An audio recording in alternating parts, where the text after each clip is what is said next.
que venha trazer unção, que venha trazer cura, que venha... Pega a Barça, que é uma enciclopédia comum, todo mundo pode estudar e ver lá o que é que diz lá, o que é o Noel, e ver lá o que é que significa aquela arvorezinha de Natal, cheia de bolinha, que tu bota dentro da tua casa. Vai lá ver o que é que significa. Há 2 ou 3 anos atrás, o feiticeiro que deu continuidade à obra daquela menininha, a menininha do Ganduá, ele veio a público e ele disse o que significa aquela árvore, ainda disse mais: todo mundo que tem uma árvore dessa dentro de casa está coberto, está guardado pelo espírito de... Aí ele disse lá o nome daquela peça ruim, que eu não quero citar aqui. Mas tem crente que se você falar do Natal, ele te mata, ele rompe a amizade com você, e ele cai fora e não quer mais saber de reino de Deus, porque ele prefere dar valor às tradições familiares. E porque Deus exige de Abrão que ele saia do meio da sua parentela, porque toda parentela também é regida por uma regência espiritual.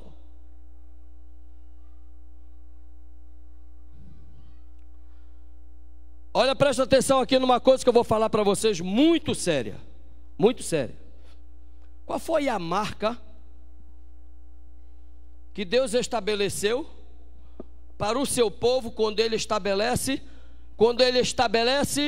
o seu povo e diz: agora eu vou pegar esse povo, que era só um ajuntamento, vou transformar esse povo numa nação sacerdotal e eu vou estabelecer o meu nome sobre esse povo.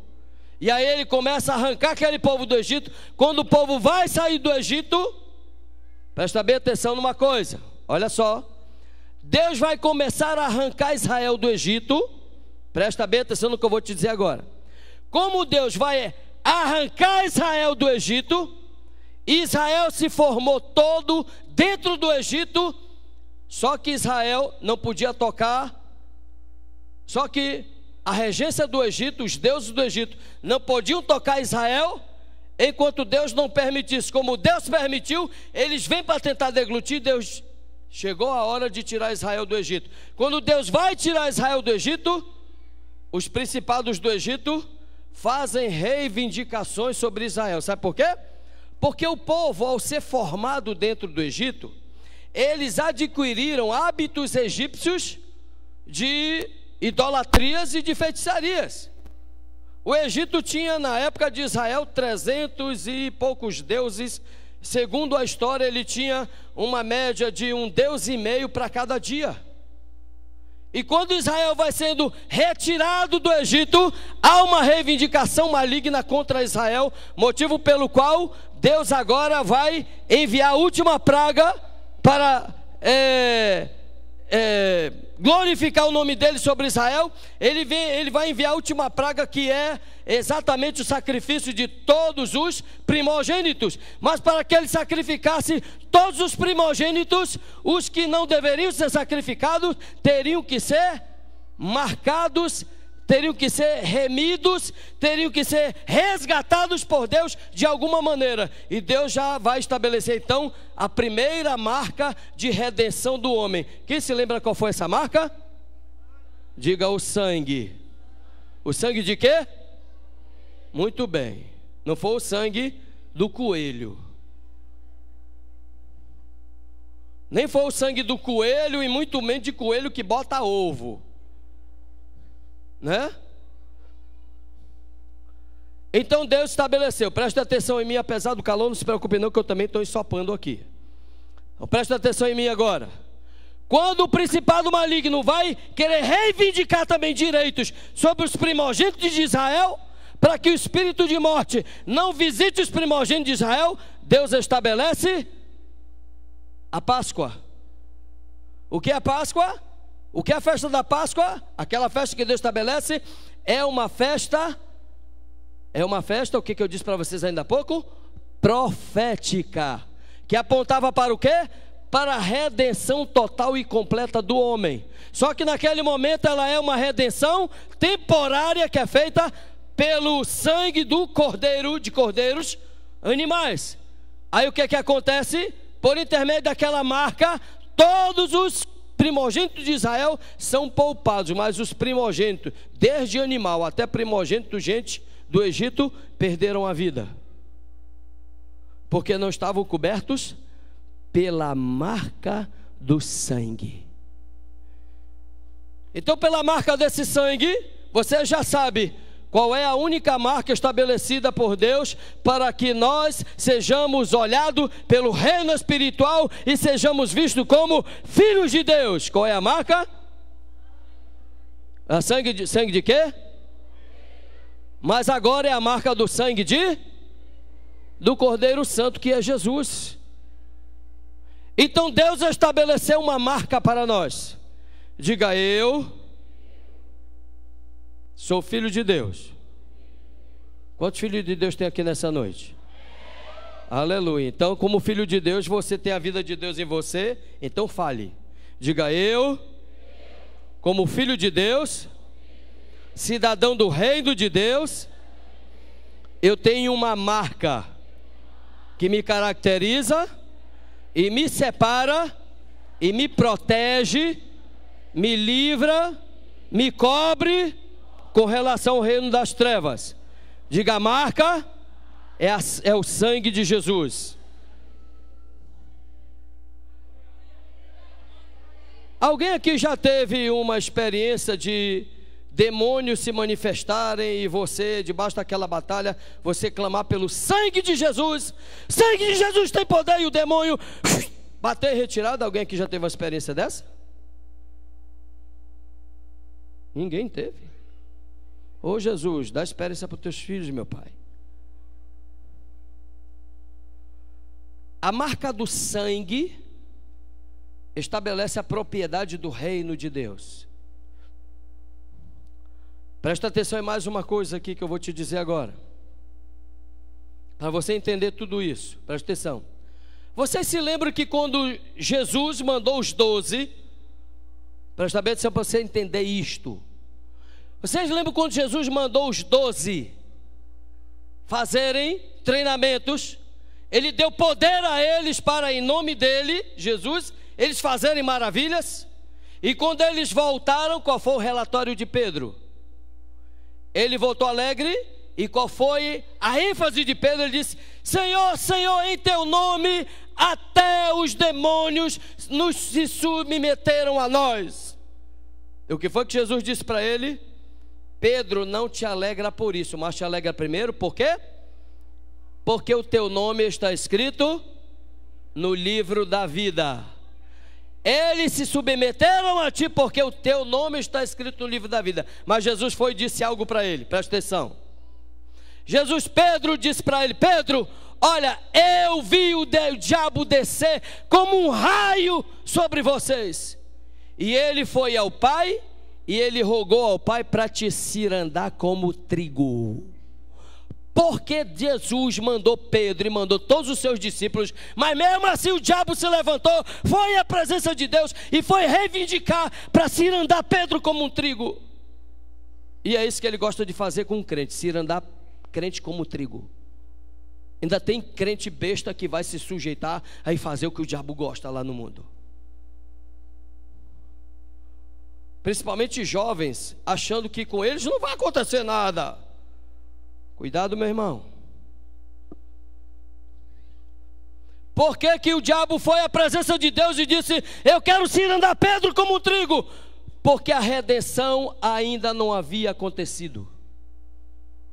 Jesus ainda não havia derramado seu sangue na cruz do Calvário. Mas Jesus diz para Pedro: Pedro, eu roguei ao Pai por ti. Por quê? Porque como Jesus era o próprio Deus, ele roga ao Pai e diz: mas a redenção já está estabelecida. Porque Deus é aquele que estabelece todas as coisas. Ele chama a existência. E ainda que não tenha se manifestado, mas segundo a palavra dele, assim como ele disse: olha, Abraão, essa terra eu já dei à tua descendência. Assim a redenção já é era um fato presente para Deus. Por isso, quando o diabo chega e diz: quer reivindicar Pedro para cirandá-lo como trigo, Jesus diz: eu roguei ao Pai. Por quê? Porque a redenção já ia acontecer e Pedro já estava debaixo dessa proteção, assim como cada um de vocês estão.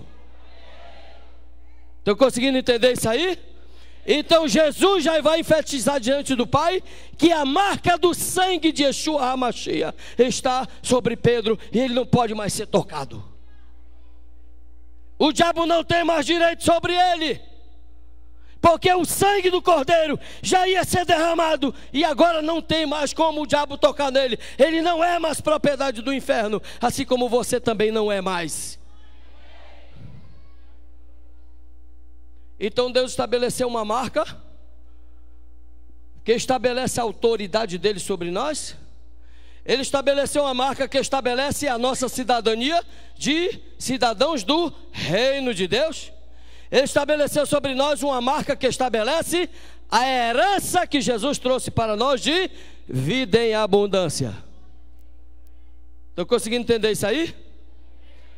Aí eu vou agora colocar algo para vocês aqui. Alguém agora, eu tenho certeza que aqui tem um monte de gente que já passou por essa experiência. Você foi no médico e manifestou um probleminha X lá, e o médico te examinou, tipo assim, diabetes, problema de coração, problema pulmonar. E aí o médico pergunta assim para você: teu pai, tua mãe, o teu pai, a tua mãe tem isso? Ah, o papai tem, ou a mamãe tem. Algum dos teus irmãos tem isso? É, o fulano, o beltrano. Tem algum tio teu que tem isso? Tem. Então te prepara porque tu também. Alguns deles já dizem assim: te prepara porque tu também vai ter. Ele já joga a sentença sobre ti. Outros dizem assim: então é bom você começar a se precaver, porque você, isto é genético. Na linguagem médica é genético. E ele diz: te prepara porque isso também pode vir sobre ti. E você já prestou atenção por quê que a geração do teu pai ou da tua mãe vem com uma marca? Preste atenção. Quantas famílias vocês conhecem que morrem da mesma morte? Preste atenção, quantas famílias existem que todos têm a mesma enfermidade e começa a conduzi-los à morte. Preste atenção, quantas famílias vocês conhecem que a maioria deles tem a mesma regência. Por exemplo, todos são separados da esposa. Eu conheço N famílias assim em Manaus. Como eu já resgatei alguns, Deus me deu a graça de resgatar alguns e de regularizar a vida de alguns, eu conheço o resto. Tem uma discípula nossa, uma ex-discípula, que o diabo usou o atual marido dela e arrancou de dentro da igreja, mas a gente, pela graça do Senhor, deixou os princípios de Deus nela. A mãe dela é separada do pai. Todos os irmãos dela são separados. Todos. E nenhum deles, nem os irmãos nem as irmãs, que são vários, nenhum deles casaram. Mesmo assim foram separados. Já estão no segundo ou terceiro ajuntamento, chamado de família, né? Segunda, terceira família. E ela, como não era diferente, pelo menos estava no primeiro, mas também não era casada e não é até hoje. E nós começamos a trabalhar para que Deus segurasse o marido dela e fizesse com que ele reconhecesse a necessidade de casar com ela. Não sei se já aconteceu. Enquanto ela continuou conosco, o diabo tentou arrancá-lo dela umas 3 vezes e não conseguiu, porque nós juntamos a célula e nós cobrimos aquela irmã com toda a força do nosso seio de Jesus em nós. Porque existe uma marca na família dela. Quando Deus diz para Abraão, sai do meio da tua parentela, o que Deus está dizendo? Renuncia aos deuses da tua parentela, renuncia à regência espiritual da tua parentela, porque toda marca do inferno que houver sobre ti, eu vou retirar. Sabe qual era a marca maligna do diabo que já havia sobre a família de Abraão? A mulher dele era estéril, e essa maldição vinha lá de trás, era uma marca que havia sobre eles. E sabe o que Deus faz? Pois eu vou fazer de ti uma grande nação. Mas a minha mulher é estéril, Senhor. O único herdeiro que eu tenho é o Damasceno Eliezer. Não, eu vou te fazer uma grande nação. Então eu vou pegar aqui a H que a minha mulher me deu. Não, eu não quero o filho da prostituição, eu quero o filho da tua herança, do teu casamento. Espera, porque eu vou te dar um filho, eu vou fazer de ti uma grande nação. E Deus realizou esse milagre. Deus cumpriu a sua palavra. Deus cumpriu a herança que ele havia dito que ia dar a Abraão. Ele cumpriu? Então diga para a pessoa ao seu lado, pois ele vai cumprir todas as promessas na tua direção. Diga às pessoas ao seu lado isso aí. Diga, Deus vai cumprir todas as promessas na tua direção.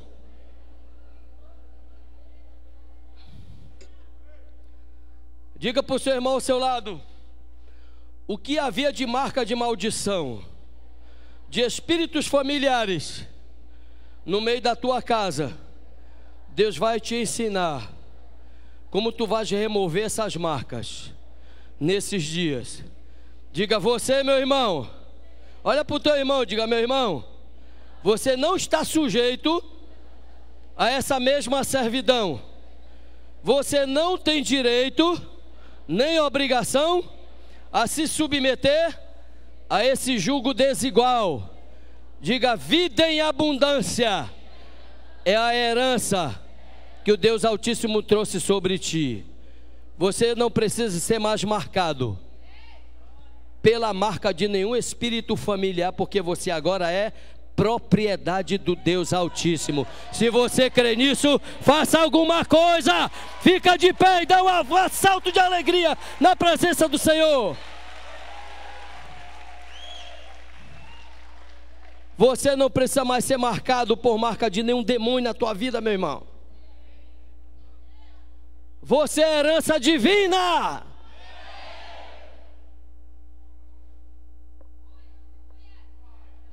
Olha, já por 3 vezes que o médico tenta me empurrar algumas coisas. A primeira delas, ele até tinha muita razão clínica para tentar empurrar algumas coisas em cima de mim. Nós sofremos um acidente em 94, de onde Deus nos salvou milagrosamente. E eu fui jogado do carro, um carro avançou o sinal, uma picape muito pesada, uma D20, pegou um chevetinho que nós tínhamos e deu no chevette, que ele capotou várias vezes. Minha esposa é marcada por causa desse acidente, né? E eu fui jogado do carro, esse meu lado esquerdo, eu caí no chão. E o meu rosto, cabeça, esse lado aqui, costa, tudo foi arrastado no vidro. Eu fiquei cheio de cacos de vidro em mim. Quem olhasse esse meu lado esquerdo, inclusive esse meu olho foi rasgado, olha para ele hoje e não parece que não aconteceu nada com ele. Quem olhasse dizia assim, ele ficou cego. Inclusive o médico disse, ele não vai enxergar mais. Quando eu voltei daquele estado que não era coma, de desacordado, ele disse para mim 2 dias depois, quando ele foi me visitar no meu apartamento, disse, olha, eu quero que você prepare seu coração, porque aconteceu. Aí ele floreou toda a situação para dizer assim, você pode ficar sem ver, há uma possibilidade muito grande de você não enxergar mais. Eu olhei para ele e falei assim, fique tranquilo, doutor, porque está escrito que eu nunca vou ficar cego.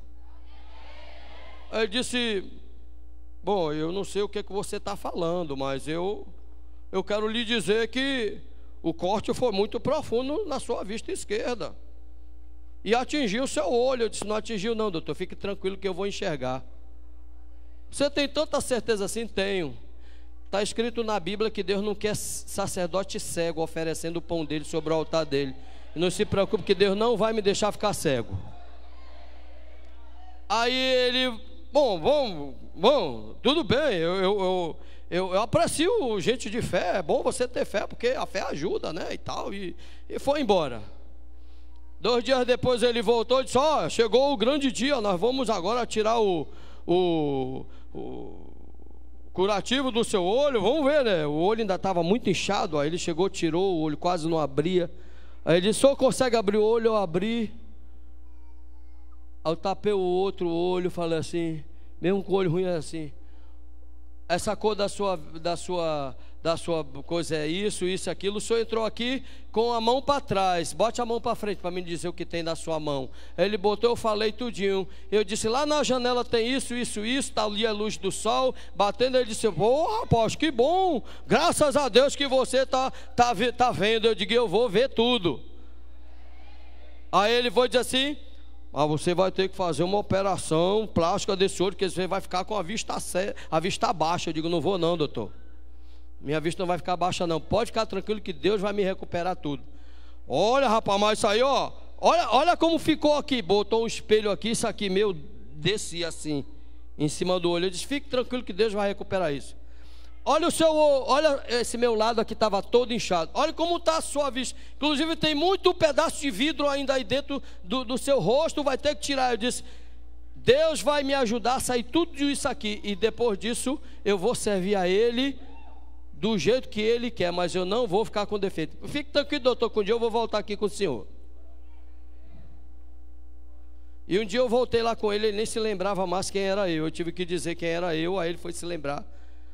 Você fez alguma operação plástica? Nenhuma. Deus recuperou tudo.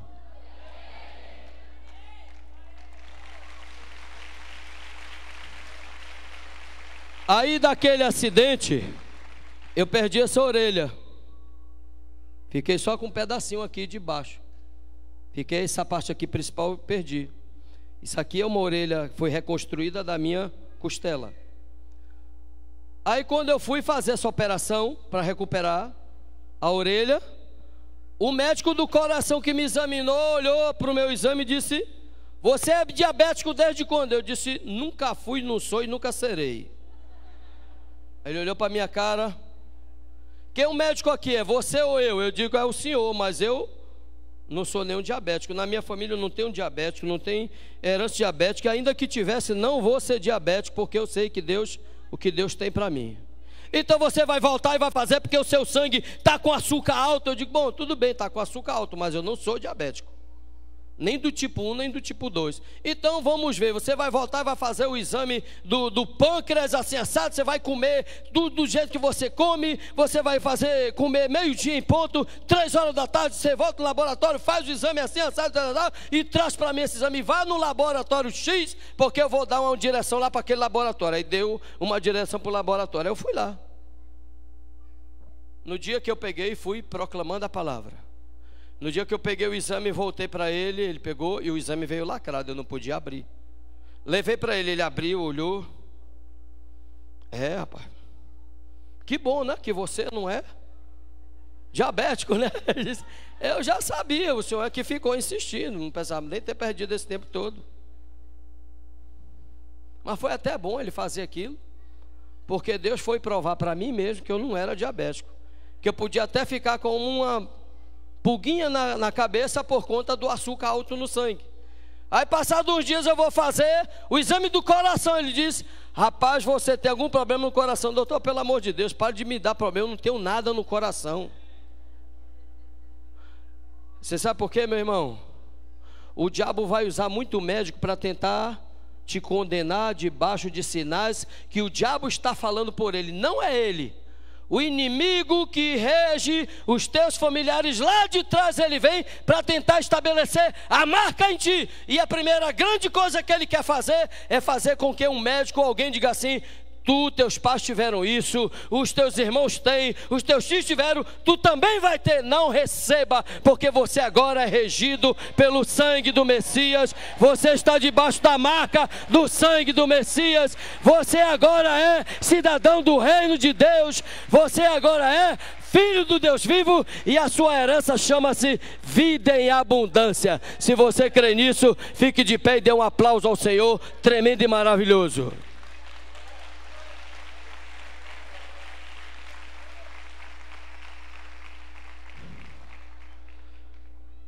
Tem muita coisa para nós estudarmos nesses dias. A terceira renúncia que Deus pediu de Abraão foi para que ele saísse da casa dos seus pais. Pode ficar de pé que eu já vou encerrar. Aí nós vamos continuar o resto amanhã. E aí você não pode perder o resto. Por favor, não falte amanhã, senão você vai perder a continuação de tudo isso. Eu não cheguei nem na metade. Você precisa entender o reino de Deus para que você possa usar isso em seu favor. Ele exigiu que ele saísse da casa dos seus pais. Por quê? Porque a casa dos seus pais também tinha regências e tinha hábitos que não eram adequados.